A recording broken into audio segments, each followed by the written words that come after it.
Nadine Francillon du journal du Le Secret, des outils pour vous aider à vivre pleinement votre identité en Christ et à développer une discipline de prière. Donc, nous avons notre journal qui est vraiment un guide pratique pour vous aider dans vos moments d'intimité avec le Seigneur.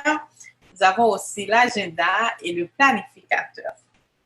Donc, ce matin, nous allons parler avec Sven. Sven va venir nous parler de son témoignage et on le remercie vraiment beaucoup de prendre ce temps pour nous parler de lui, de sa relation avec le Seigneur et comment il l'a rencontré et comment évolue leur relation ensemble. Donc, avant, nous allons prier parce qu'on ne peut pas rien. C'est important d'inviter le Saint-Esprit dans tout ce que nous faisons. Mais avant de prier, nous allons lire le psaume 11.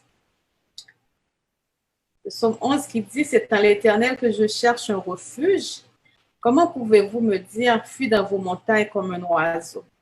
Car voici les méchants bandent l'arc, ils ajustent leurs flèches sur la corde pour tirer dans l'ombre sur ceux dont le cœur est droit. Quand les fondements sont renversés, le juste, que ferait-il? L'Éternel est dans son saint temple, l'Éternel a son trône dans les cieux. Ses yeux regardent, ses paupières sondent les fils de l'homme. L'Éternel sonde le juste, il est le méchant et celui qui se plaît à la violence. Il fait pleuvoir sur les méchants des charbons, du feu et du soufre. Un vent brûlant, c'est le calice qu'ils ont en partage. Car l'Éternel est juste, il aime la justice. Les hommes droits contemplent sa face. Amen. Nous allons prier. Ô Père, encore une fois, nous te disons merci, nous t'adorons, Papa. Merci pour ce privilège que tu nous donnes, Seigneur, de passer ce temps chaque matin dans ta présence. Comme David, Seigneur, qui a dit, un jour, c'est comme 1000 ans, Seigneur. Mais vaut mieux un jour dans ta présence que 1000 autres ailleurs, Seigneur. Parce que dans ta présence, il y a la paix, il y a la joie, il y a la tranquillité. Ta présence est une source d'eau vive, Seigneur. Donc, nous te disons merci pour ce temps éternel. Ce temps mis à part pour toi, pour entendre ta voix, pour entendre ta parole, pour entendre les merveilles que tu as faites dans la vie de ce jeune homme, Seigneur. Et parfois, éternel, nous vivons des situations, nous ne comprenons pas le pourquoi. Mais toi, Seigneur, dans ton agenda, il y a une chose pour chaque. Il y a un temps pour chaque chose. Et Seigneur, il n'y a rien qui n'arrive pour rien. Ta parole nous dit que toute chose va concourir à notre bien. Oui, Seigneur, pendant ce temps, Vince ne comprenait pas ce qui arrivait. Mais Seigneur, tu avais un calendrier pour lui, tu avais un agenda pour lui. Et maintenant, il peut comprendre un jeune, Seigneur, qui vit des difficultés. Maintenant, il peut conseiller un jeune parce qu'il est passé par là. Et c'est pour ça, Seigneur, que tu veux qu'on témoigne, Papa, pour qu'on puisse témoigner de ce où on était et ce que tu as fait pour nous, Seigneur. Donc, Père, nous te demandons de le bénir abondamment, Seigneur. Que ton Saint-Esprit soit sur lui, que ton onction soit sur lui, Seigneur, et que tu lui accordes une double bénédiction éternelle. Nous te disons encore une fois merci, Père. Ce temps que nous allons passer, nous te l'offrons, éternel. Saint-Esprit, viens, parce que sans toi, nous ne pouvons rien faire. Bénis chaque personne qui sera connectée, Seigneur. Tu connais leurs besoins, qu'une parole, Seigneur, puisse les toucher et que, Seigneur, que cette parole puisse tomber dans la bonne terre et qu'il puisse, Seigneur, apporter des fruits dignes de la repentance. Nous te prions non pas que nous soyons dignes, mais au nom de ton Fils Jésus, à lui seul, nous donnons toute la gloire au siècle des siècles. Amen. Amen. Donc, encore une fois, merci. C'est un plaisir. Merci de m'avoir invité. Oh, ben, c'est la première personne à qui j'ai passé. Donc, fais comme chez toi, mais tu es chez toi. Comme chez toi, on va dire, et que laisse le Saint-Esprit te guider, laisse Dieu t'utiliser. Tu nous as bénis pleinement ce matin. Alors, nous te cédons la place et que s'il y a des questions, on va les répondre à la fin. Comme ça va être mieux pour nous. On va les répondre à la fin. Alors, je te cède la place, Vince.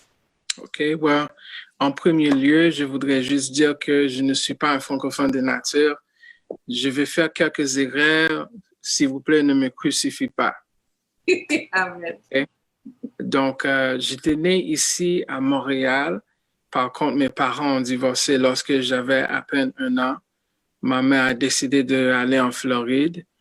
Et de là, j'étais élevé dans un quartier qui était défavorisé et idéal pour mon échec. Qu'est-ce que je peux me rappeler?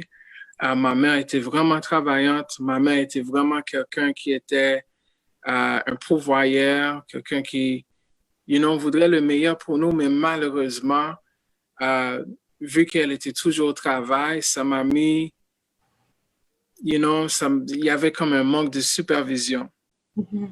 Aussi, pour travail, ma mère avait une entreprise, mais en arrière de cette entreprise, il y avait des transactions illégales.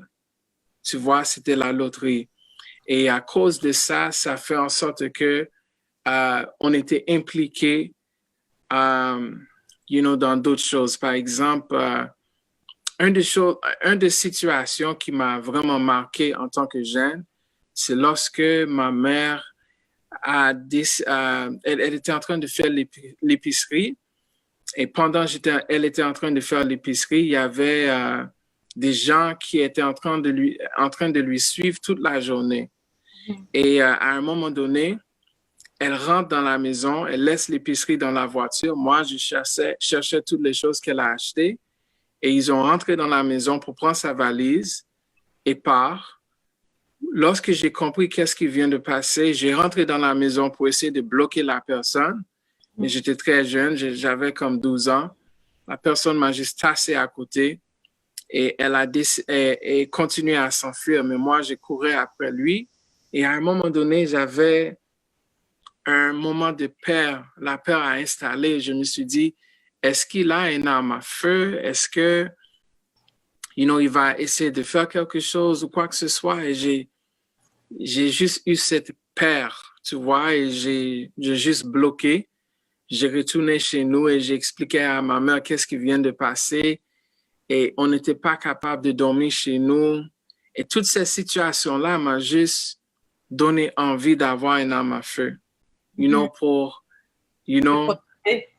Exact. Non seulement pour protéger ma mère, mais juste pour avoir la vengeance. Tu vois, à l'âge de 12 ans, à l'école, j'ai subi beaucoup de l'intimidation parce que les gens intimidaient les gens juste à cause de les vêtements que tu as ou que tu n'as pas, les souliers, ceci, cela. Donc, toutes ces choses-là étaient en train de juste accumuler petit à petit.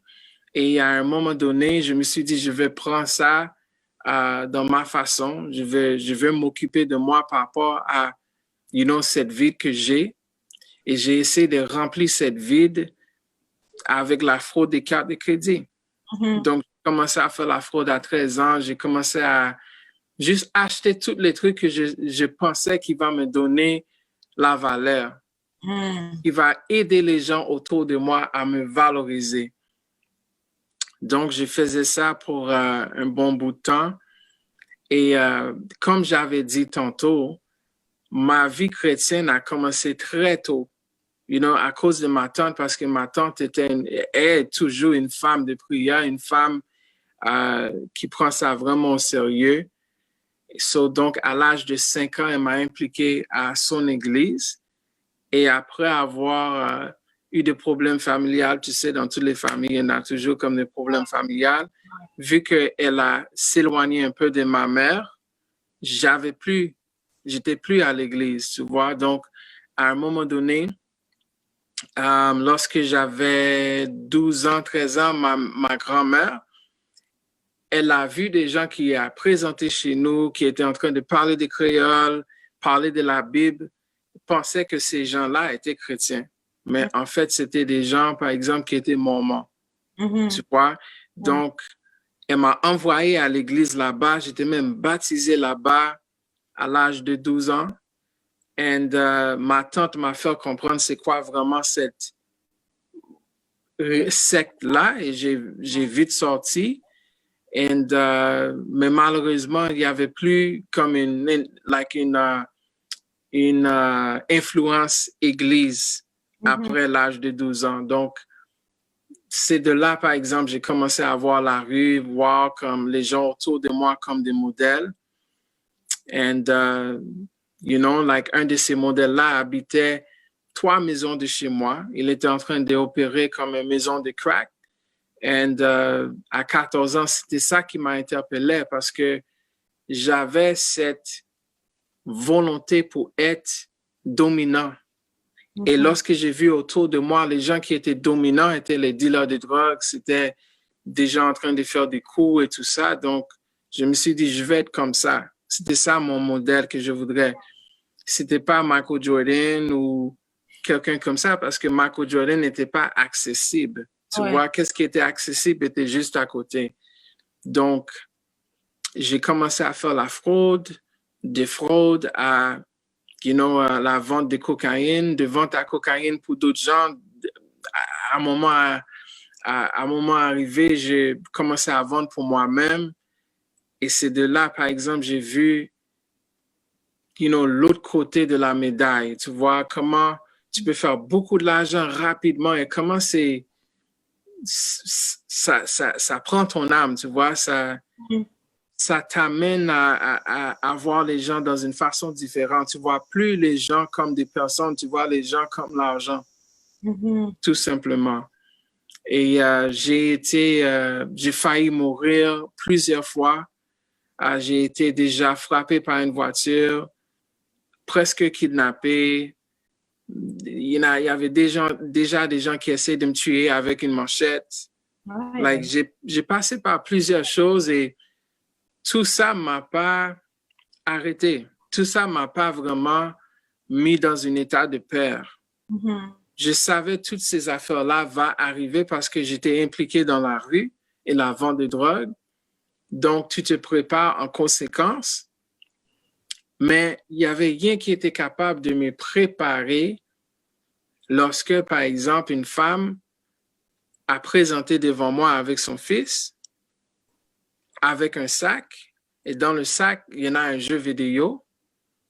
Elle veut acheter du crack, elle n'a plus l'argent, et elle essaie de me donner ce jeu vidéo-là pour acheter du crack. Ça, là, il n'y avait rien qui était capable pour me préparer pour ce moment-là. Et de ce moment, j'ai vraiment vu mon impact dans ma communauté.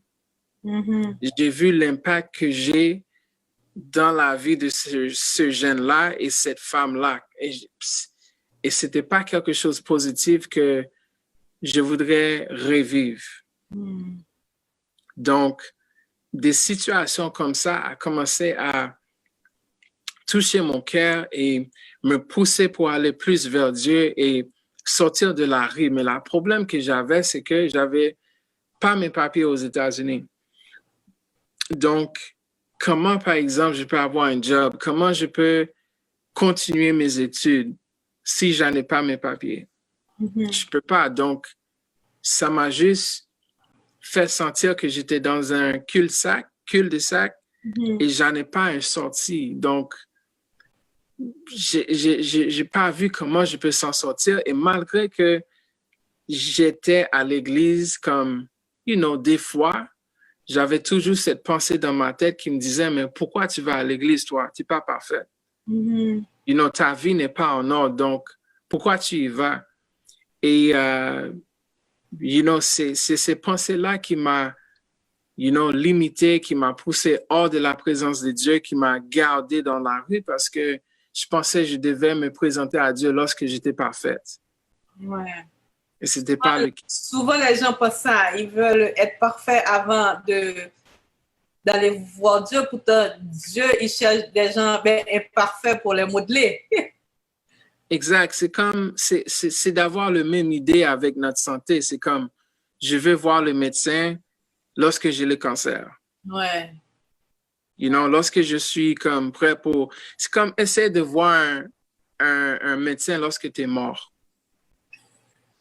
Voilà. Il ne va pas faire grand-chose. Exact. Tu penses que, lorsque cette vie pécheresse est morte, là, je veux m'accrocher à Dieu. Ça va être le moment opportun, mais c'est pas ça. Il veut te prendre où tu es, Amen. tel quel. Et c'est ça. Après avoir pris ces gens-là pour des modèles de rôle et de m'impliquer dans la rue, j'ai pas vu mon sortie, j'ai pas vu comment je peux s'en sortir de tout ça.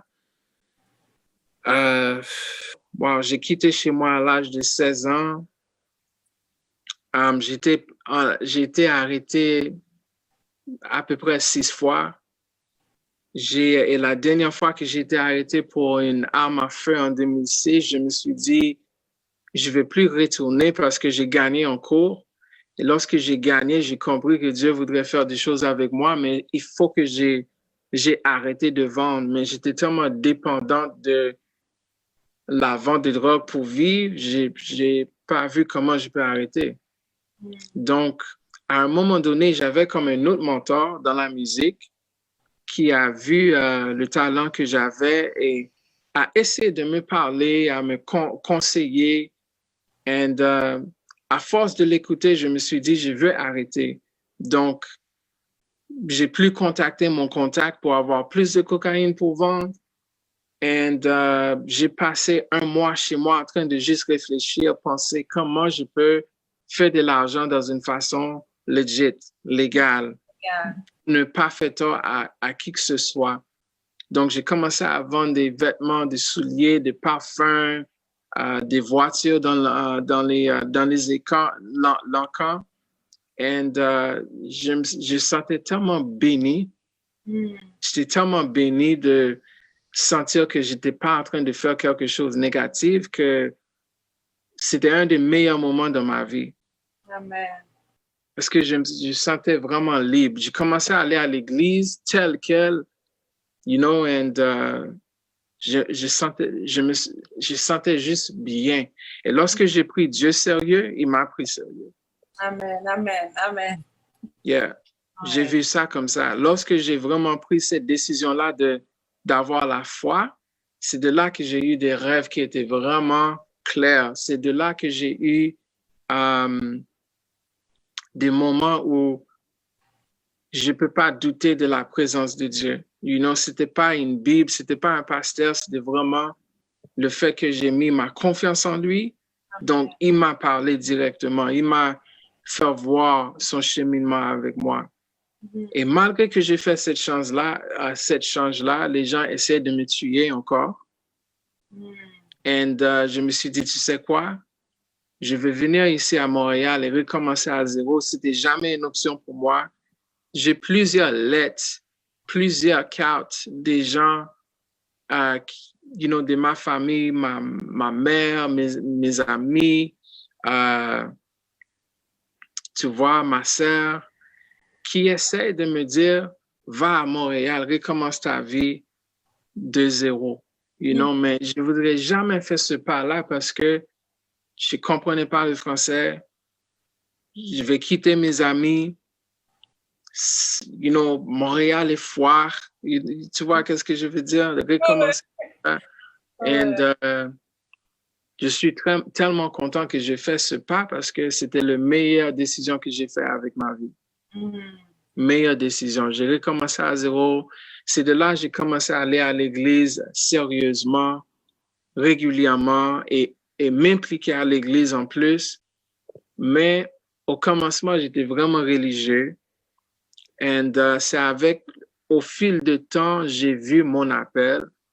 Dans 1 Galates 15, j'ai vu comment Dieu a appelé Paul en dehors de l'église et j'avais cet souci pour les âmes en dehors de l'église. Tu vois, et on a commencé un ministère, moi, le pasteur Georges Morissette, le fils, Fabien Joseph, on a commencé un ministère de poésie pour pouvoir amener l'évangile hors des 4 murs et utiliser une façon beaucoup plus puissante pour moi, au moins, pour moi, at least, pour moi, le témoignage, pour moi, c'est le utile le plus puissant. Amen. Même la Bible déclare que c'est par nos témoignages, par exemple, on vainc. Donc, pour moi, utiliser la poésie et nos témoignages pour, faire les gens autour de nous comprendre qu'est-ce qu'on vit et comment Dieu intervient Amen. Dans nos vies, je trouve que c'est très puissant et ça fait à peu près 8 ans qu'on travaille dans ce ministère-là. Et c'est ça.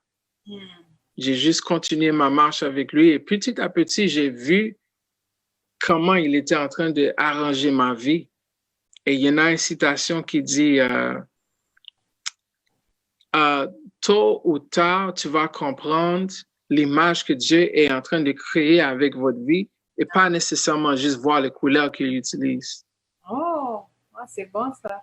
Ouais, parce que toutes nos vies, c'est comme un chef-d'œuvre, you know, like a masterpiece. Amen. Mais des fois, tu vois que Dieu est en train d'utiliser un couleur. Le couleur peut être le rejet.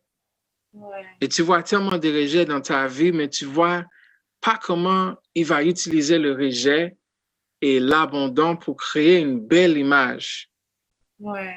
Et le rejet, peut-être le rejet, c'est la couleur rouge, mais au fur et à mesure, tu vois qu'il est en train de dessiner un rose.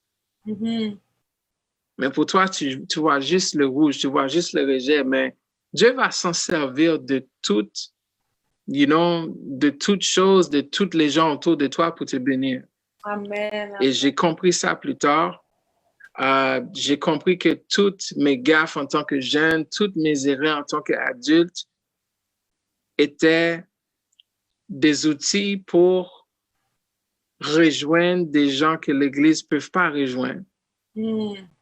Pour bénir des gens qui se sentent laissés à eux-mêmes, qui se sentent comme moi, qui sentaient comme comment je peux s'en sortir de cette situation-là. Comment? Si, par exemple, j'ai pas d'autre façon pour avoir des revenus, comment Dieu va pourvoir à mes besoins, tu vois? Et c'est de là, je vois mon impact dans les écoles, dans les prisons, dans différentes maisons d'accueil, tu vois? Tout ça, pour moi, c'est juste enrichissant d'utiliser quelque chose qui était considéré comme une honte, mais comme une lumière. Amen, amen. Ouais. Donc, ben c'est ça. Donc, c'est vraiment, en tout cas, j'ai beaucoup aimé la façon dont tu as parlé de l'analogie. C'est vraiment, on voit pas souvent la pièce au complet. On voit les petits détails. Mais ça prend ces petits détails-là pour faire la pièce au complet. Tu comprends? Mm-hmm. Et Dieu utilise toujours tout. Il utilise tout ce qu'il a vraiment pour faire de nous ce que nous sommes. C'est sûr que si tu n'avais pas passé par ce chemin-là, tu ne serais pas le Sven que tu es présentement. Tu ne serais pas aussi impactant. Tu serais pas. Mais il y a quelque chose qui manquerait dans, je peux dire, dans ta vie parce que tu n'as pas vécu, tu n'aurais pas vécu tout ça. Mais maintenant que tu as vécu tout ça, donc c'est sûr que ta relation avec Dieu est différente de quelqu'un où tout a toujours bien été. Tu comprends? Donc, il y a une facette de Dieu que tu vas connaître, que l'autre personne ne va pas connaître parce que pour l'autre personne, ça n'a pas été aussi grave. Mais ça prend des gens comme toi qui ont été dans la drogue pour convaincre quelqu'un qui est dans la drogue, qui se dit, je ne peux pas laisser ça. Ou bien quelqu'un qui est dans la prostitution, ou bien quelque chose comme ça, qui dit, je ne peux pas laisser ça. Donc, toi, tu vas mieux convaincre cette personne-là parce que toi, tu es passé par là. Tu comprends? Donc, c'est pour ça que je pense qu'il faut que les gens comprennent que le témoignage, c'est important parce que il y a d'autres personnes aussi qui vivent les mêmes situations et qui se posent les questions. Mais où est Dieu? Pourquoi je dois faire ce choix déchirant? Pourquoi Dieu ne s'arrange pas là pour faire quelque chose pour que je sorte de cette situation? Mais comme tu as dit aussi, Dieu veut aussi qu'on veuille aussi. C'est ça que tu as dit. Il faut vouloir s'approcher. Dieu peut agir, mais Dieu n'est pas, comme je dis souvent, Dieu n'est pas un dictateur. Il veut notre collaboration. Et c'est souvent ça. Les gens, ils se battent avec eux-mêmes. Ils ont peur. Oui, mais qu'est-ce qui va m'arriver si j'arrête ça? Oui, mais qu'est-ce qui va se passer si... Tu comprends? Donc, vraiment, non, c'est un beau témoignage. Vince, merci beaucoup. Et là, présentement, oui, vas-y. Juste une chose que je voudrais dire. Tu vois, même avec l'analogie, la métaphore que j'ai utilisée, c'est de ne jamais laisser la peur, le souci, le doute devenir une encadre pour qu'est-ce que tu vois. Tu vois, lorsqu'un chef-d'œuvre est fini, on l'encadre. Oui. Et des fois, on voit la vie dans une manière et on encadre la situation, ce qui veut dire qu'il n'y en a plus, il n'y en a pas d'autre. C'est fini. On ne peut pas l'encadrer à notre vie dans la peur, le doute, le souci. Et deuxièmement, si tu as quelqu'un qui est proche de toi, qui est dans la rue ou qui est en train de vivre dans une façon qui n'est pas bon, ça sur toi de ne pas être religieux. Oui, ça c'est important. Yeah, ça sur toi de faire en sorte que cette personne-là sent ton amour. Parce que si la personne ne sent pas ton amour, pourquoi il va s'intéresser à ta foi ou ton espérance? Parce que l'amour, c'est comme l'évangile, c'est l'amour et l'amour, c'est comme un feu, you know? Le feu donne une chaleur, mais en même temps, ça donne la lumière. Amen. Si je ne peux pas sentir le chaleur de ton amour, pourquoi je suis intéressé à la lumière que ça peut me donner? Et c'est ça. Amen, amen, amen. Donc, maintenant, c'est comment évolue votre relation, toi et Dieu, là, comment ça évolue maintenant, après toutes ces expériences-là que tu fais, comment ça évolue, votre relation ensemble? J'aurais dit, au commencement, lorsque j'étais dans la rue, ça évolue le moment que j'ai pris Dieu sérieux. Lorsque j'ai pris Dieu sérieux, il m'a pris sérieux. Et il m'a parlé dans une façon beaucoup plus directe. Et je ne sais pas comment vous dire ça, mais c'est comme dans ton commencement, dans ta relation avec lui, la façon qu'il te parle, c'est... Tu ne peux pas te douter. Tu ne peux pas te tromper. Donc, rendu où je suis aujourd'hui, lorsque j'ai déménagé ici à Montréal, lorsque j'étais à l'église régulièrement, j'ai eu un moment de religion, que j'étais vraiment religieux lorsque je pense. J'étais TS, comme on dit, trop spirituel, you know, and au fil du temps, j'ai vu que j'étais pas satisfaite comme ça. Je voudrais vraiment avoir un impact hors de les murs de l'église. Donc, j'ai pris le temps de m'investir dans mon entreprise qui, en tant que conférencier, pour aller dans les prisons, pour aller dans les écoles. On était même dans une prison ensemble en Haïti. Ouais. De juste toucher les âmes de jeunes, de utiliser comme boussole l'amour, l'espérance et la foi, parce que je ne peux pas entrer dans une école et parler de Jésus, mais je peux parler de l'amour, l'espérance et la foi. Tu vois, je peux toucher les gens quand même, et je trouve que c'est de là les gens sont le plus vulnérables. Amen, ouais. Dans cet âge-là, c'est là, par exemple, s'ils entendent le bon message, s'ils ont le bon modèle, ça va déterminer leur train de vie. Amen, amen. Donc, pour moi, j'y vais avec l'idée de juste voler de l'enfer. Tu vois, s'aimer dans ces jeunes-là et s'assurer qu'ils peuvent voir, et pas juste entendre, mais voir, regarde, like, j'ai fait des erreurs comme vous, mais ça ne veut pas dire que tu ne peux pas s'en sortir. Amen, amen, amen. Oui, exact. Et si tu devrais donner un conseil à un parent, comme moi, à un parent où son enfant vraiment soit dans la drogue ou bien dans tous les mauvais coups, comment tu dirais à ce parent-là, mais quel conseil que tu donnerais à ce parent? Parce que nous, en tant que parents, là, ça nous frustre. Moi, là, mais pourquoi tu as vu tout ce que Dieu a fait dans ma vie, puis je te témoigne toujours tout ce que Dieu a fait. Donc, pourquoi tu ne veux pas aller à l'église? Pourquoi tu ne veux pas accepter le Seigneur? Donc, tu comprends? Donc, un parent qui se trouve dans... quel conseil que tu donnerais à ta mère? On va prendre ça comme ça. Dans ton temps, pendant que tu étais dans cet état-là, quel conseil que tu donnerais à ta mère pour... Wow. c'est fou parce que ça fait peut-être une semaine, là, on a fait un live sur la délinquance. Oui. La délinquance, c'est comment, aider les parents et des gens par rapport à ça. J'aurais dit plusieurs choses. La première chose, c'est que il faut regarder les jeunes comme des fonds mutuels. J'ai eu cette révélation, ça fait des années.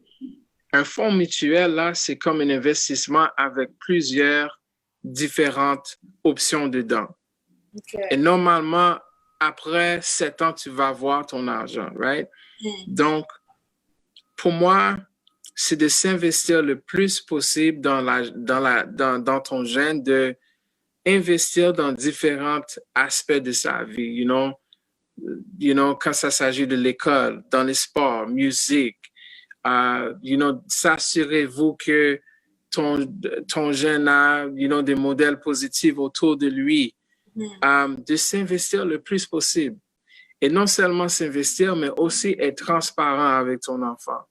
C'est de savoir que, et j'en ai même pas des enfants, mais je suis convaincu que je sais de quoi je parle, but c'est de comprendre que tes enfants sont pas des enfants. Tes enfants sont des adultes qui sont des enfants maintenant. Donc, parle avec tes enfants comme des adultes. Leur aide à raisonner, you know what I mean, à raisonner par rapport à leurs options, leurs choix, ceci et cela. De pas, comment on peut dire ça, de pas essayer de forcer. Il y a une grande différence entre influencer quelqu'un à faire quelque chose et de manipuler quelqu'un à faire qu'est-ce que tu veux. Tu vois, et souvent en tant que parent, je trouve, on peut essayer de manipuler nos enfants pour faire quelque chose qu'on veut. Ouais. Ça peut être quelque chose si simple que la nourriture. On veut que nos enfants mangent les légumes, ou lavent les assiettes, ou ceci et cela. Donc, tout ça pour dire quoi? Il faut prendre le temps pour être transparent. Tu ne peux pas avoir une influence sur tes enfants si tes enfants ne te connaissent pas. Ils ne peuvent pas juste te connaître en tant que maman ou papa, ils doivent te connaître en tant que Nadine Francillon. C'est quoi les erreurs que tu as faites dans ta vie? Ouais. Qu'est-ce que je peux apprendre de toi? C'est quoi? Tu vois qu'est-ce que je veux dire? Parce que tu ne peux pas juste garder tes erreurs pour toi. Non, il faut les partager. Il faut les partager. Et donc, lorsque tu partages tes erreurs avec tes enfants, tu deviens plus humaine. Tu deviens plus accessible. Et ça enlève une pression pour être, excuse-moi, ça enlève une pression pour être parfaite. Tu vois, pour être parfaite, pour performer. Et une autre chose, c'est de ne pas avoir une relation avec tes enfants ancrée et basée sur la performance. Parce que si, par exemple, ton enfant se sent aimé lorsque ils ont des meilleures notes à l'école, donc, leur concept de l'amour et comment je dois recevoir l'amour va être comme je dois performer pour avoir ton amour. Si je ne performe pas bien, donc tu ne m'aimes pas. Donc, imaginez une fille qui a cette manière de penser avec un chum. Tu vois qu'est-ce que je veux dire? C'est toxique. Et un gars aussi, c'est toxique. C'est un gars dans un groupe d'amis gars, là, je dois performer. Donc, je dois être le tough guy. Je dois faire ceci. Donc, dans tout ça, vraiment, focalise pour avoir... Si tu veux avoir une influence avec ton enfant, tu ne peux pas avoir ça si tu n'étais jamais présent. Si, par exemple, ton enfant est 25 ans maintenant et tu n'étais jamais présent, tu n'as jamais pris le temps pour vraiment écouter ta fille, c'est pas là, par exemple, qu'elle va... Tu vois qu'est-ce que je veux dire? Tu peux pas comme skip le processus. Il faut que tu prennes le temps pour être présent, pour écouter, pour entendre, pour aimer, pour avoir cette influence-là. Et le plus que tu fais ça avec un jeune lorsqu'ils sont jeunes, le plus facile ça va être dans le futur, pour que cette jeune-là prenne ton conseil, pour que cette jeune-là considère ton conseil, parce que c'est impossible pour considérer le conseil de quelqu'un qui n'était pas là. Tu vois qu'est-ce que je veux dire? Donc, quand ça s'agit de l'évangile et l'église, et j'ai vu ça souvent, dans nos églises, des fois, les jeunes ne s'intéressent pas parce que ils trouvent nos cultes juste religieux. Mm-hmm. Ils ne sentent pas cet amour. Donc, c'est de partager cet amour et leur faire voir l'amour. Et c'est comme j'ai dit tantôt dans le live, l'amour, c'est comme un feu, La feu donne un chaleur et ça donne aussi la lumière. Amen. Ouais. Donc, pourquoi je vais m'intéresse à la lumière de la parole, la lumière de Dieu, la lumière de Jésus, la lumière qui me fait comprendre l'espérance et la foi, si je ne sens pas la chaleur de cette même foi-là. Mm-hmm.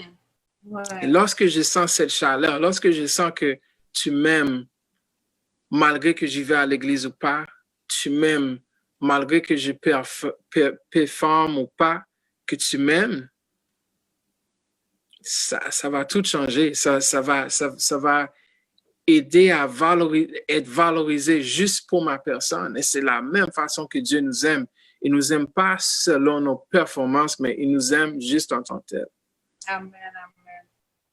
Et je pense aussi que c'est là qu'on a échoué peut-être, soit en tant que parent ou bien en tant que pasteur. On projette une image, on veut que notre enfant nous voit comme parfait. Et on n'est pas parfait. Mais moi, souvent, je raconte à Josh les erreurs que j'ai faites justement pour lui dire que il y a certaines erreurs que j'ai faites que tu n'as pas besoin de faire parce que je les ai faites puis je sais qu'est-ce que ça donne. Mais je pense que c'est ce que tu dis, il faut pas manipuler, mais il faut vraiment, et j'ai trouvé ça vraiment bien, il faut influencer. Mm-hmm. Donc, avec notre façon d'être, avec notre façon d'agir, d'être naturel, d'être qui on est, d'être naturel. Et vraiment, non, c'est quelque chose, je pense que Dieu nous a parlé. Dieu m'a parlé. T'es un bon fils, toi. Oui, je sais. Je me plais pas trop, mais j'aimerais bien qu'il prenne plus sa relation avec Dieu au sérieux. Mais à son âge, j'étais comme ça aussi. Et c'est ça que j'ai souvent tendance à c'est vrai. Non, à son âge, c'était comme... J'étais pas... à son âge, j'étais peut-être pas aussi éloignée, mais je faisais les mêmes conneries, tu comprends?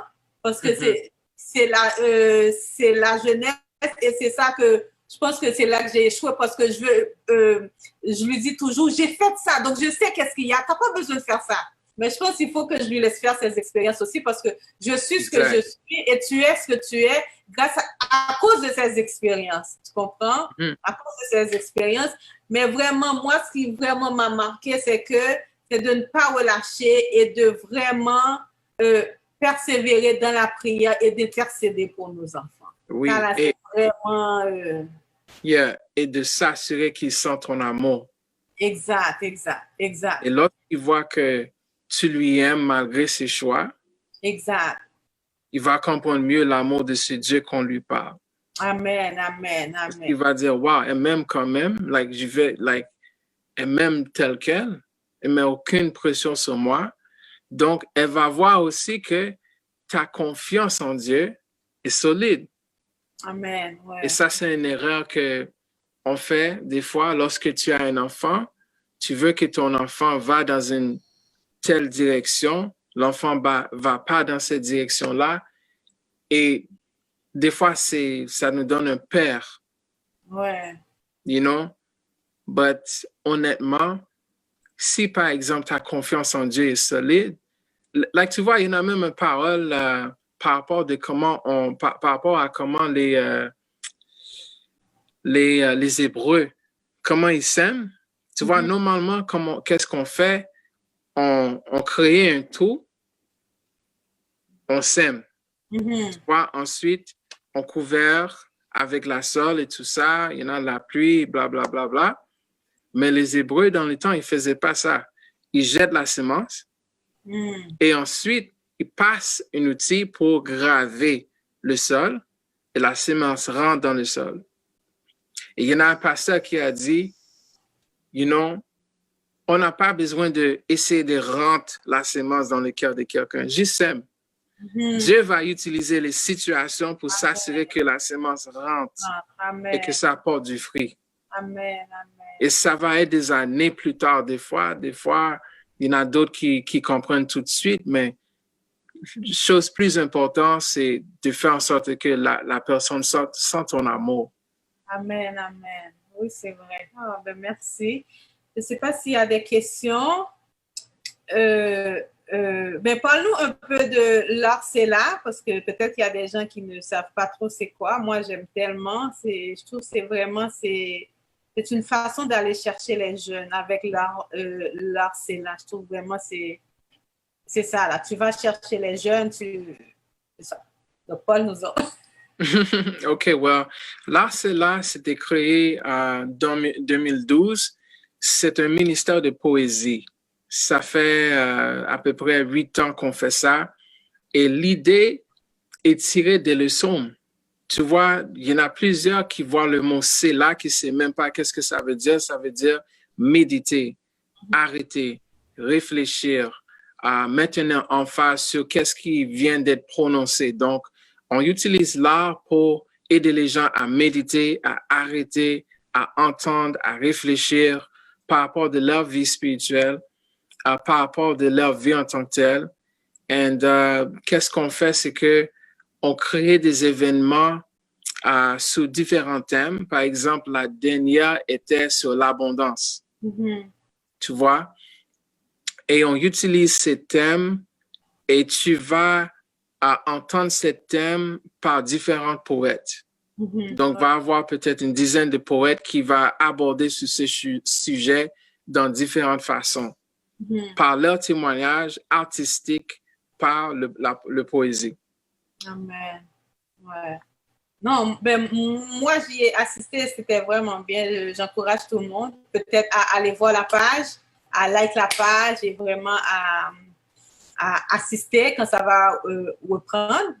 Donc, ça va reprendre. Mais ça aurait été le fun, peut-être que tu fasses ça avec Zoom, là, maintenant, c'est... Oh oui. La dernière fois, c'était le 30 avril. Ah, OK, mais je ne l'ai pas vu. Yeah. Okay. Yeah. On va faire une autre là en juin. OK. Ah, on t'attend. Merci beaucoup, Sven. Qu'est-ce que j'allais dire maintenant? On va te demander de prier pour nous. Je ne sais pas s'il y a des gens qui ont des questions ou bien des commentaires. Je ne sais pas. Je ne vois pas des questions, en tout cas. Je salue tout le monde qui est là. Je n'ai pas cité votre nom ce matin parce qu'on était un peu stressés. Avec Zoom. C'est la première fois avec Zoom, là. Puis des fois, là, la technologie, ça nous fait peur. Hein? Moi, je comprends. Oui. Mais vraiment, Sven, moi, je vais dire de continuer de ne pas lâcher parce que c'est sûr que quand on a un beau témoignage comme ça, le diable, l'ennemi, il veut nous faire taire. Tu comprends? Et ce que tu fais, le travail que tu fais surtout auprès des jeunes. Quel est le nom du ministère? OK, je vais l'écrire, c'est là. Donc, tu sais, il veut vraiment là nous bloquer, nous arrêter, nous faire dire que tu n'es pas digne, tout ça. Mais vraiment, là, c'est là. Mais vraiment, ne lâche pas, continue. Et tu sais, là, je suis en arrière de toi à 100% par la prière surtout, parce que nous avons besoin de beaucoup de prières, surtout quand on fait ces ministères-là, aller dans les prisons, des choses comme ça. Les gens pensent parce qu'on est chrétien qu'on n'a pas nos moments de détresse, peut-être pas de détresse, mais nos moments de doute, nos moments d'angoisse, surtout quand, comme moi, comme tu sais, avec les enfants, des fois, je me sens comme impuissante. je me dis, mais pourquoi cet enfant-là est rendu comme ça? Je veux changer l'enfant. Ben, ça, c'est le plus parce que je me dis, l'enfant peut, alors pourquoi c'est comme ça? Mais je pense que vraiment, toi, en propageant l'amour de Dieu, en étant vraiment ouvert, sans aucun jugement, donc je pense que Dieu t'a mis sur terre vraiment pour impacter de cette façon-là, pour que les gens puissent développer cette relation avec papa, cette relation d'intimité, de transparence. Donc, tu viens, tu es comme, Seigneur, me voici, je suis comme je suis là, tu me connais, tu comprends? Pour que les gens arrêtent de penser qu'il faut qu'ils soient parfaits. Personne ne va être parfait en avant de Dieu, ça c'est sûr, mais on peut quand même, avec ce qu'on a, c'est comme tu dis, s'offrir tel qu'on est, dire Seigneur, me voici, fais ce que tu veux. Et toi, je pense que, oui, vas-y. Yeah, si par exemple, tu attends à ta perfection avant que tu te présentes devant Dieu, donc tu n'as pas besoin de lui. Amen, c'est vrai ça. Tu n'as pas besoin de lui, en fait. Mais tu sais, hier, le Seigneur m'a fait ce reproche-là, justement. Hier, parce que le dimanche, je prends toute la journée, je médite, je prie, je passe du temps vraiment là, donc avec lui. Et je lisais un passage, et puis là, je me suis arrêtée, et puis là, c'est comme Dieu, il m'a dit, mais si tu penses que tu peux tout faire, pourquoi tu viens me voir si tu penses que tu es capable de le faire? Puis j'étais comme, parce que, je dis non, mais si tu es capable de le faire, je pensais que tu venais me voir parce que tu savais que tu ne pouvais pas le faire. Mais, et c'est vrai parce que dans ma tête, là, j'étais en train de penser comment j'allais faire aujourd'hui pour telle action. Tu comprends? Donc, je n'ai pas été ouverte au Saint-Esprit pour dire, Saint-Esprit, guide-moi, mais j'étais comme, je priais, je parlais au Seigneur, mais dans ma tête, vraiment, c'est quand Dieu m'a dit ça que je me suis comme, tu comprends? Parce que dans ma tête, j'avais vraiment qu'est-ce que j'allais faire et je me posais la question, comment je devrais faire ça? Mais des fois, on est souvent, on veut faire, mais on ne laisse pas Dieu faire. On veut faire par nos propres moyens parce qu'on se fait confiance. Mais si seulement on laissait papa nous guider, faire ce qu'il a à faire en nous, vraiment, on serait des gens vraiment heureux, des gens plus malléables. Des fois, là, on n'est pas malléable, pas du tout. C'est vrai. On n'est pas malléable. Mais merci encore, Sven. Tu vas prier pour nous. Donc, attendez. All right, here we go. Les gens te disent merci pour ce témoignage. Nathalie te dit merci. Juliette aussi. Gerline. Donc, Nathalie, c'est notre Nathalie qui est au Sénégal, à Dakar. Donc, les gens te disent merci. On remercie le Seigneur. Parce que je suis contente. Dès la première journée où je t'ai rencontré, là, j'ai dit, oh, ce jeune homme-là, là, il faut que je sois sa maman. Ah, et tu es. Grâce à toi, honnêtement, j'ai vu plein de bénédictions. C'est ça. Et moi, je ne m'inquiète même pas. Je ne m'inquiète même pas parce que si il a toi comme exemple, basé sur les conversations que j'ai eues avec lui, moi, aucune peur. Amen, amen. On continue de prier. That's it. So, je vais commencer à prier. Oui, s'il te plaît. Merci. Seigneur Père, je te remercie pour ta grâce, ta faveur et ton amour. Je te remercie, Seigneur, pour les portes que tu ouvres et les portes que tu fermes. Je te remercie, Seigneur, pour ta faveur et ta grâce envers, Seigneur Père, non seulement Nadine, Seigneur Père, mais aussi, Seigneur Père, vers tous les auditeurs aujourd'hui, Seigneur Père. Je te remercie, Seigneur Père, pour ton implication, Seigneur Père, de chacun de nos vies. Je te remercie, Seigneur Père, parce que malgré, Seigneur Père, à nos chutes, Seigneur Père, malgré, Seigneur Père, nos hauts, nos bas, Seigneur Père, tu es là. Malgré, Seigneur Père, qui nous sommes, Seigneur Père, et qui nous sommes pas, tu es là. Seigneur Père, en premier lieu, Seigneur Père, sanctifie nos mains, sanctifie nos cœurs et aide-nous, Seigneur Père, à t'approcher, Seigneur Père. À t'approcher, Seigneur Père, de ta sainte montagne, Seigneur Père. Aide-nous, Seigneur Père, à t'approcher, Seigneur Père, avec l'audience, Seigneur Père. Je te remercie, Seigneur Père, pour tous et pour toutes, Seigneur Père, que tu as fait, Seigneur Père, autour de nous, Seigneur Père, pendant ce pandémie, pendant, Seigneur Père, toute cette tension raciale à travers, Seigneur Père, Amérique du Nord. On te remercie, Seigneur Père, par rapport de toutes nos bénédictions, de respirer, Seigneur Père, ta présence, ta grâce, ta faveur. Je te remercie, Seigneur Père, pour toutes les familles qui sont représentées, Seigneur Père, en ligne ce matin, Seigneur. Je te demande, Seigneur Père, de manifester, Seigneur Père, ton amour de chacun, Seigneur Père, de nos vies. Manifeste, Seigneur Père, ta grandeur de chacun de nos vies.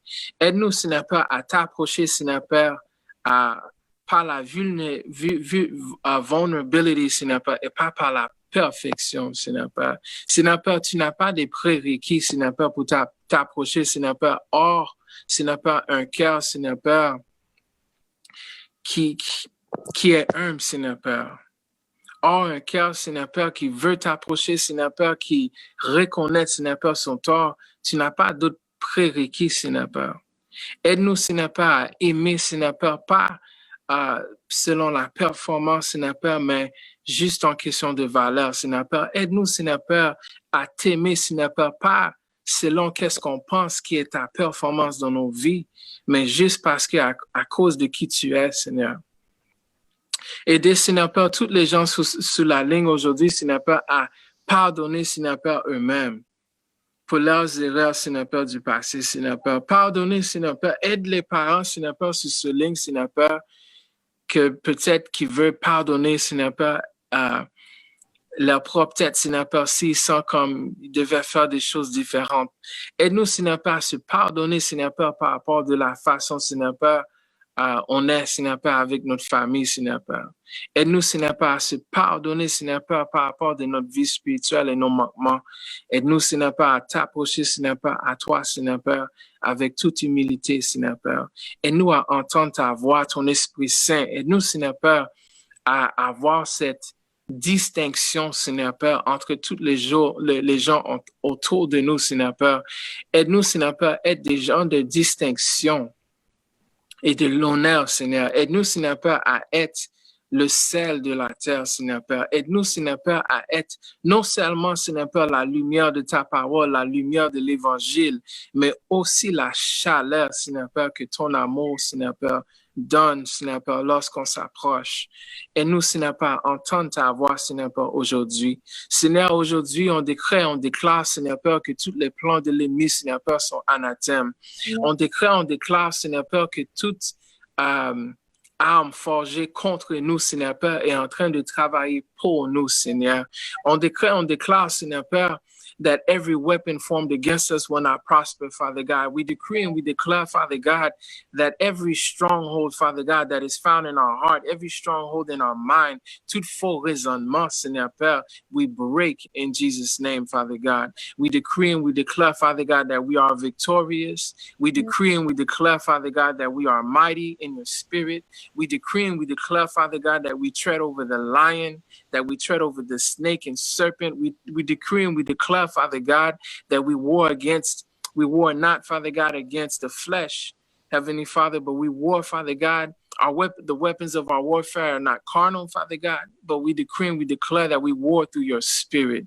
We decree and we declare, Father God, that every spirit, Father God, that does not, Father God, obey, Father God, we bring into the obedience of Christ, Lord God.